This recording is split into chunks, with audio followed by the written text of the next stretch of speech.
madax jamciyeed nabad qaatay ma jirto odayo maaragtay loo hanjabayay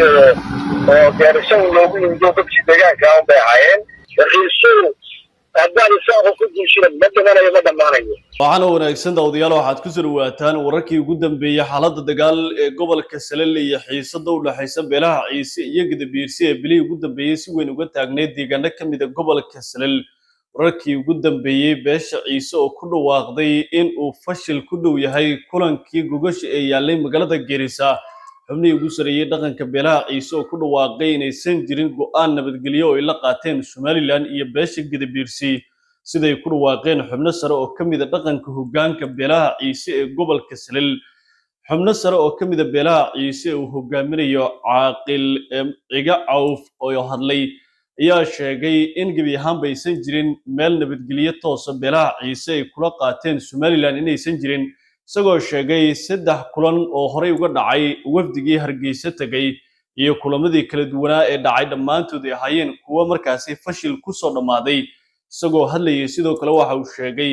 in kulanka yaalla magaalada Geerisa uusan u dhaxayn dhaqanka beelaha Ciise iyo sidoo kale Somaliland sidoo hadalka u dhigay isagoo sheegay in xubno loo hanjabay la geeyay magaalada Geerisa oo ka mid ah dadka deegaanka ee magaalada Geerisa iyo deegaanada gobolka Salel ee beelaha Ciise sida uu ku dhawaaqay xubnihii ugu sareeyay dhaqanka beelaha Ciise ayaa suluug badan ka muujiyay dhankooda gogasha magaalada Geerisa taalo oo horey xubno ka mid ah beelaha Ciise ugu dhawaaqeen in go'aan nabadgelyo ay qaateen sidoo kalena gogasha Geerisa ay gaareen iyadoo xilligani uu soo ifbaxaya fashil hor leh oo ku aadan arrintaasi dhankooda beesha Gadabiirsi ayaa ku kala aragti duwanaaday iyadoo xogtu ay tilmaamayso in xubnihii ugu sareeyay dhaqanka beelaha Gadabiirsi ay dib uga baxeen go'aano la mid ah midda nabadgelyo sida xogta lagu helayo iyadoo xubno ka mid ah magaalada Boorama ka hadlay ee qaarkood ku dhawaaqeen inay aqbaleen go'aanka nabadgelyo tani oo lagu sheegay hoggaanka dhaqanka beelaha Gadabiirsi ay ka dhursugayaan go'aanka ugu dambeeya nabadgelyo waxa lagu gooynayo go'aanka iyo xiisada u dhaxaysa labada beelood iyo sida markaasi gobolka Salel iyo deegaanada xiisadu ay ka taagan tahay looga gaarayo go'aanada ugu dambeeya taasoo ay ku saleeyeen go'aankooda iyo hadalka soo dhaweynta nabadgelyo oo xilligan ay ka aamuseen waxaan kugula wadaagi doonaa dhankooda beelaha Ciise iyo Caaqil Ciga Cawf iyo hoggaankii ugu sareeyay dhaqanka beelaha Ciise ee ka maqan gogashan iyagoo ku dhawaaqay inaysan jirin go'aan nabadgelyo oo ay la qaateen Somaliland Caaqil Ciga Cawf oo si cad u sheegaya in beesha Ciise ay ka maqan yihiin markaasi go'aano masiiri ah oo ah go'aano deegaan mid siyaasadeed iyo mid guud oo ku aadan gobolka Salel sida uu ku dhawaaqay waxaan kugula wadaagi doonaa go'aanka waraysi uu sii daayay iyo guud ahaan xubnihii ugu sareeyay dhaqanka beelaha Ciise oo dib u gurasho wada sidoo kalena ku dhawaaqay inaysan jirin go'aan dhaba oo ay la gaareen Somaliland ayaan kugula wadaagi doonaa daawadayaal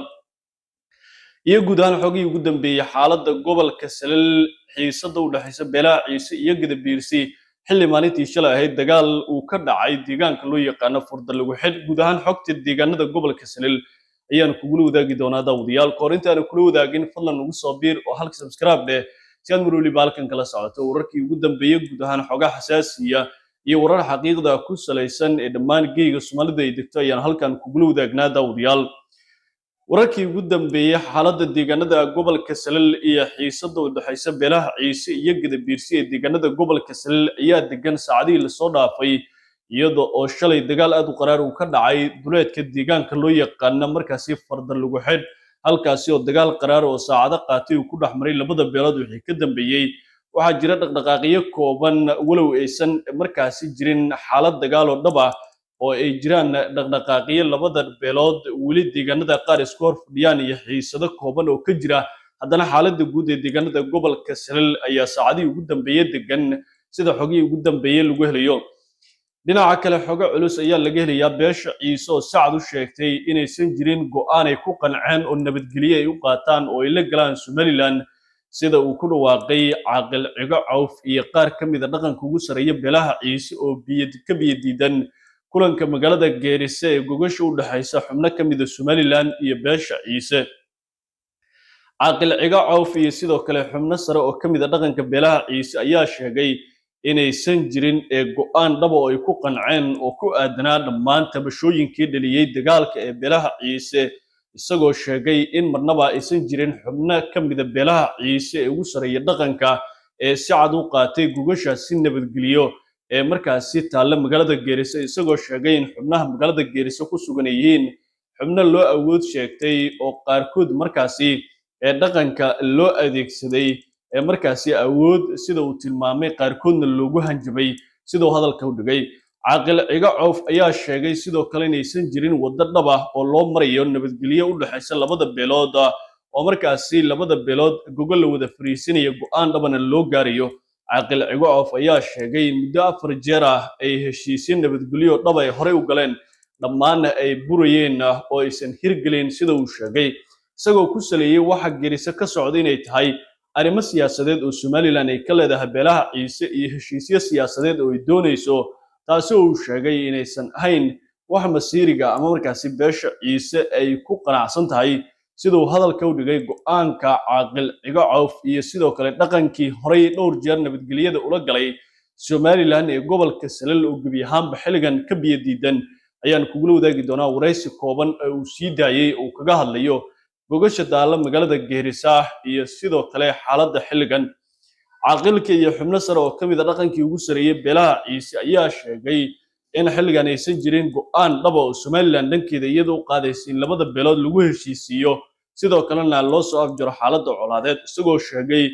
in ay sidoo kale jirin go'aan dhab ah oo beelaha ciise lagu xalinayo tabashadooda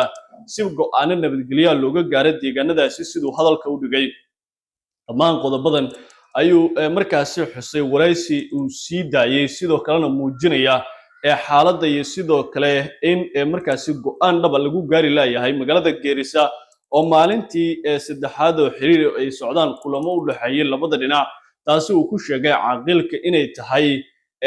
go'aan iyo kulamo siyaasadeed oo Somaliland ay ka leedahay xubno kamid ah beelaha ciise sidoo hadalka u dhigay markaasi sidoo kale xogo la helay ayaa tilmaamaya in xubno kamid ah dhaqanka ugu sareeya beelaha Gadabiirsi ay dhankooda dib u gurasho sameeyeen markaasi ku aadan arinta nabadgelyada oo aysan soo dhaweyn qaar badan oo kamid ah dhaqanka sarsare ee magaalada Boorama ku sugan ee beelaha Gadabiirsi ayaana go'aan markaasi ka soo saarin go'aanada nabadgelyada xilligan xilli qaar kamid ah xubnaha dhaqanka ay soo dhaweeyeen xubnaha sare ee beesha Gadabiirsi ayaa tilmaamay inaysan qaadan karin go'aan degdeg ah xilligan iyagoo sheegay in go'aanka ugu dambeeya ay ku saleynayaan waxa ka soo baxa kulamada u dhaxeeya beelaha ciise iyo sidoo kale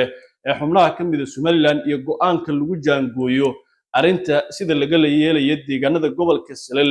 masiirka deegaanadaasi iyo xiisadda labada beelood sida xogtu ay tilmaamayso iyadoo xubnaha sare ee la doonayay inay ka hadlaan arrimahaasi ay markaasi dib u gurasho sameeyeen oo aysan ka hadal sida markaasi xubno sare oo kamid ah dhanka beesha Gadabiirsi ay tilmaamayaan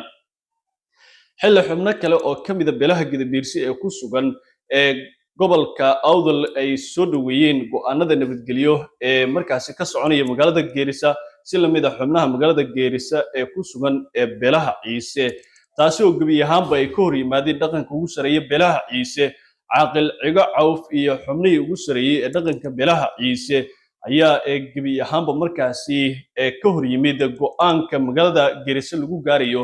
iyo sidoo kale tallaabooyinka loogu yeeray go'aano nabadgelyo isagoo sheegay in marnaba aysan jirin go'aan dhab ah oo nabadgelyo xubnahaas inay yihiin kuwa afduuban oo loo adeegsaday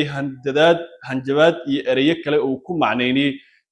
go'aanka markaasi ka soconaya magaalada Geerisa hadalka caaqil ciga coof oo kamid ah dhaqanka sare ee beelaha ciise ayaana sida tan u dhignaa nabadqaatid ma jirto odayo maaragtay loo hanjabayay oo Geerisa loogu yimid dadkii deegaanka aan bay ahaayeen ra'iisu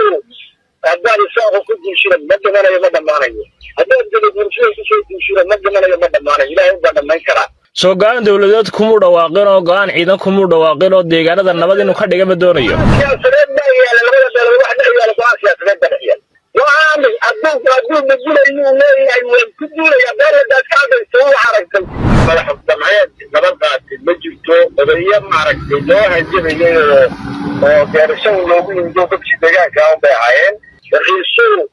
هذا الرئيس